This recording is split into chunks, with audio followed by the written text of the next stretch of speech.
खबरों को विस्तार से देखते हैं। पूर्व केंद्रीय मंत्री और बीजेपी के राज्यसभा सांसद ज्योतिरादित्य सिंधिया आज से 2 दिवसीय इंदौर उज्जैन के दौरे पर रहेंगे। मध्य प्रदेश में 27 सीटों पर होने वाले उपचुनाव को देखते हुए सिंधिया का यह दौरा महत्वपूर्ण माना जा रहा है। अपने प्रवास के दौरान इंदौर और उज्जैन में वे कई बीजेपी नेताओं से उनके घर जाकर मुलाकात करेंगे, जिसमें सुमित्रा महाजन और कैलाश विजयवर्गीय शामिल हैं। सबसे पहले वे उज्जैन जाएंगे। दरअसल उज्जैन में आज बाबा महाकाल की सवारी निकलनी है और ये शाही सवारी कहलाती है और इसकी खास पूजा सिंधिया परिवार के एक सदस्य को करनी होती है, इसीलिए भी उज्जैन का उनका ये कार्यक्रम है। तो महाकाल की वे पूजा करेंगे, सवारी की पूजा करेंगे, शाही सवारी में शामिल होंगे और इसके बाद इंदौर में आएंगे।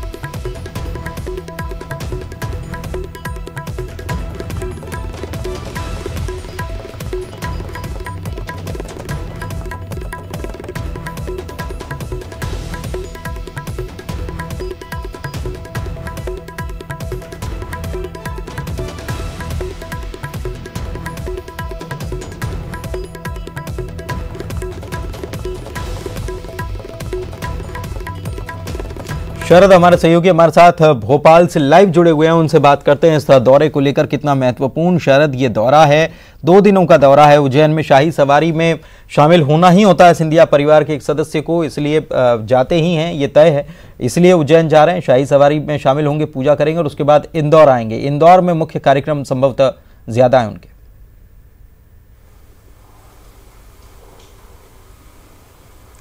देखिए, बिल्कुल धार्मिक तौर पर अगर देखेंगे तो उज्जैन का कार्यक्रम मुख्य है और राजनीतिक तौर पर अगर देखेंगे तो इंदौर का जो कार्यक्रम है वो उनका मुख्य माना जाएगा। दोनों की अपनी अपनी अहमियतें हैं। जैसा कि आपने कहा कि शाही सवारी में जो पूजन होता है वो सिंधिया खानदान के ही किसी सदस्य को करना होता है, लिहाजा ज्योतिरादित्य सिंधिया वहाँ आ रहे हैं और हमेशा से आते रहे हैं, उनके परिवार के सदस्य या वो खुद।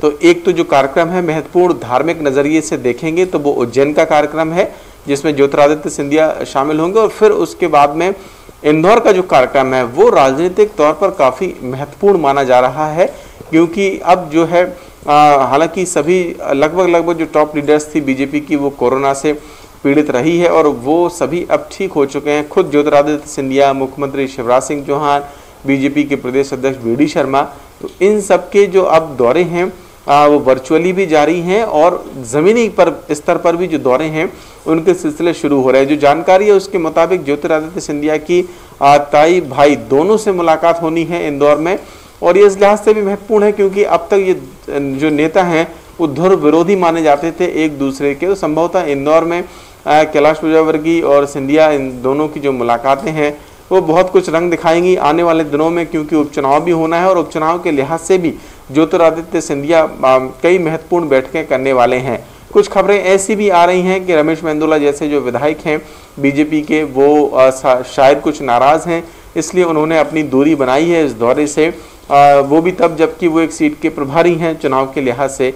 तो ये सारी बातें भी हैं। कोशिश संभवतः सिंधिया की यही होगी कि नाराज़गियों को भी दूर किया जाए और उपचुनाव की बिसात भी इस तरीके से बिछाई जाए कि उनके जो दावेदार हैं, उनके जो उम्मीदवार हैं, उन्हें जीत दिलाई जा सके। तो धार्मिक और राजनीतिक दोनों लिहाज से सिंधिया का ये जो दौरा है वो महत्वपूर्ण है।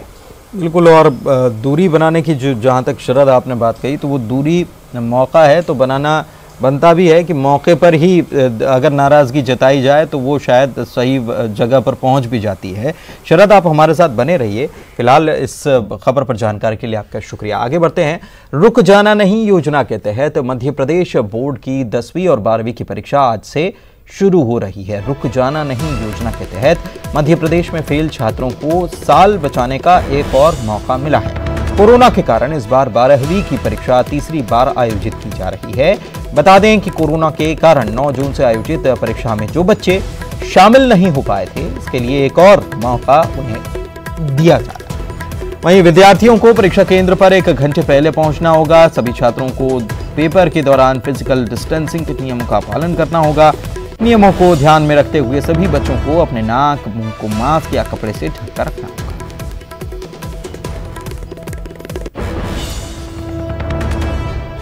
और शरद हमारे सहयोगी हमारे साथ इस खबर पर भी लाइव जुड़े हुए हैं, उनसे जानते हैं। शरद, काफी महत्वपूर्ण ये परीक्षा कही जा सकती है, क्योंकि कोरोना की वजह से कई विद्यार्थी अपनी परीक्षा नहीं दे पाए थे और सरकार की तरफ से एक सुविधा ये अब शुरू हो गई है, रुक जाना नहीं योजना, ताकि किसी के करियर में कोई आंच ना आए, उसमें कोई रुकावट ना आए।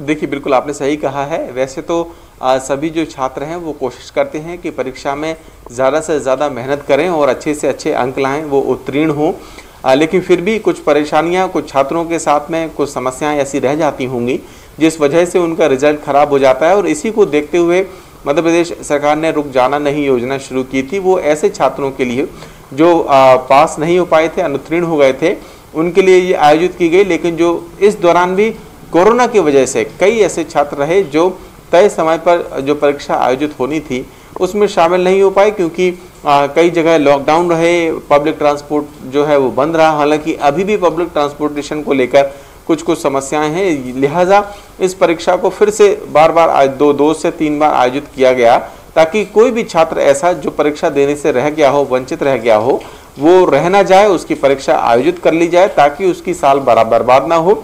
तो ऐसी कोशिश की गई है। आज से जैसा आपने कहा कि परीक्षा फिर से आयोजित की जा रही है आज, तो उम्मीद है कि जो छात्र रह गए हैं वो सभी अपनी परीक्षा दे लेंगे और कोशिश करेंगे कि वो इस परीक्षा को पास करके उत्तीर्ण हो और अपना रिजल्ट फिर से बेहतर बना सके। बिल्कुल, शुक्रिया आपका। ब्रेक के बाद आपका स्वागत है। खाद्य पदार्थों की जांच के लिए मोबाइल फूड लैब आज से सड़क पर उतरी नजर आएगी।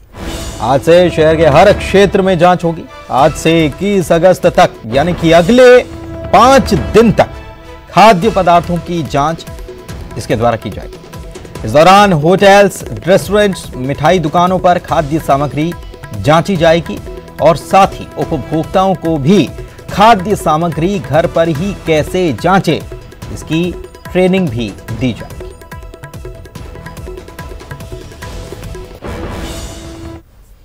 इधर जबलपुर के संजीवनी नगर थाना क्षेत्र में मानव तस्करी और रेप का मामला सामने आया।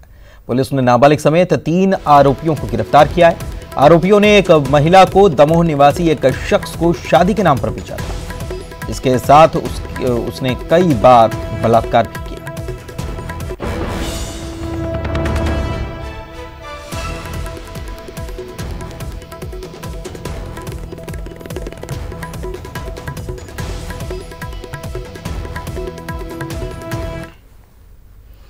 अगली खबर की बात करते हैं। उज्जैन के मक्सी रोड उद्योगपुर में एक कारखाने में सेक्स रैकेट चल रहा था।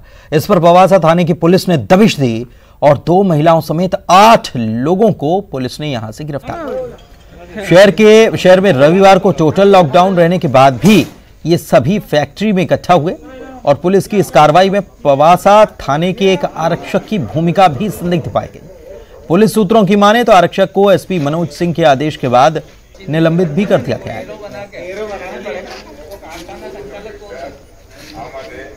ये हमारे नगर पुलिस अधीक्षक महोदय को एक मुखर से सूचना मिली थी, जिस पे हम उनके साथ में हमरा गए थे। हमरा में उद्योगपुरी में परवेज नाम का व्यक्ति है जिसकी फैक्ट्री का गोदाम है। गोदाम में 8 पुरुष और 2 महिला आपत्तिजनक स्थिति में मिले थे, जिनको विरुद्ध अनैतिक देह व्यापार अधिनियम के तहत प्रकरण पंजीबद्ध किया जाए। एक पुलिस कांस्टेबल के संबंध में ऐसी कोई जानकारी अभी प्राप्त नहीं हुई। इधर मौसम विभाग ने अगले 24 घंटे के लिए अलर्ट जारी कर दिया है। 5 जिलों के लिए ऑरेंज अलर्ट जारी किया गया है, जबकि 10 जिलों के लिए येलो अलर्ट जारी किया गया है। कौन कौन से 5 जिले हैं जहां पर ऑरेंज अलर्ट बता दें आपको। सिवनी, मंडला, बालाघाट, डिंडौरी और अनूपपुर, ये वो जिले हैं जहां पर ऑरेंज अलर्ट जारी किया गया है, जबकि दमोह, जबलपुर, छिंदवाड़ा, राजगढ़, गुना, हरदा, बैतूल, देवास, खंडवा और सीहोर जिले में येलो अलर्ट जारी किया गया है। और मिनी मुंबई यानी कि इंदौर की बात कर ले तो लगातार यहां पर कोरोना का कहर बढ़ता जा रहा है। 10,000 से अधिक मरीज यहां पर कोरोना संक्रमित हो चुके हैं और अब तक 10,049 लोग कोरोना के संक्रमण में आ चुके हैं। 245 नए कोरोना संक्रमित मरीजों की पुष्टि हो गई है और अब तक 344 मरीजों की कोरोना संक्रमण से यहां पर मौत हो गई है। 10,000 मरीजों में से 3,087 मरीजों का अभी उपचार चल रहा है, बाकी लोग ठीक भी हो चुके हैं।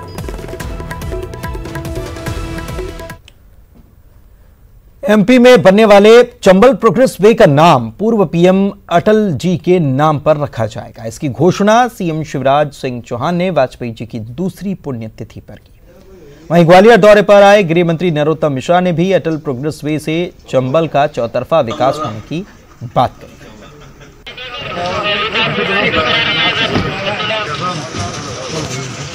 पूज्य अटल जी ने देश को विश्व के अंदर स्थापित किया।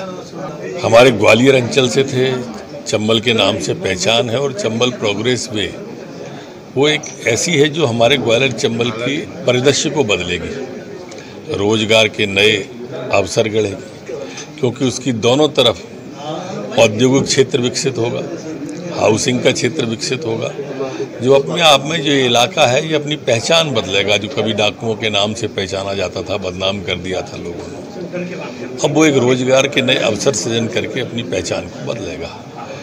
और माननीय अटल जी ने भी ग्वालियर को पहचान दी थी, तो दोनों का एक सुंदर वो बनता है और इसलिए इसका नाम माननीय अटल बिहारी वाजपेयी के नाम से चंबल प्रोग्रेस वे अटल बिहारी वाजपेयी।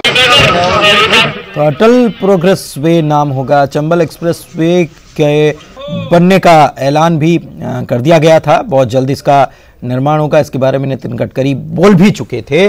और अब नाम इसका चंबल प्रोग्रेस वे का नाम जो होगा वो अटल जी के नाम पर रखा जाएगा। आगे बढ़ते हैं। छतरपुर पुलिस की संकल्प योजना की हर तरफ तारीफ की जा रही है। जाने माने समाज सेवी अन्ना हजारे ने भी छतरपुर पुलिस की मुहिम की जमकर तारीफ की। दरअसल छतरपुर पुलिस बुजुर्गों के लिए संकल्प योजना चला रही है, जिसमें ऐसे बुजुर्गों की मदद की जाती है जिनके बच्चे उनसे दूर रहते हैं। एसपी सचिन शर्मा ने एक मोबाइल नंबर जारी कर रखा है, जिस पर बुजुर्ग अपनी किसी भी जरूरत को पुलिस को बता सकते हैं। जानकारी के बाद पुलिस के जवान खुद मदद करने के लिए उनके घर पहुंचते हैं। संकल्प योजना के तहत जिले में अब तक 3000 ऐसे बुजुर्गों की पहचान हुई है जिन्हें मदद की जरूरत है। अन्ना हजारे ने भी एक वीडियो जारी कर इस योजना को अनुकरणीय और सराहनीय योजना बताया है। छतरपुर में पुलिस अधीक्षक शर्मा साहब जो काम कर रहे हैं वे समाज और देश के लिए बहुत महत्वपूर्ण काम है। लगता है छोटा सा, लेकिन बहुत महत्वपूर्ण काम है। ये नवयुवकों को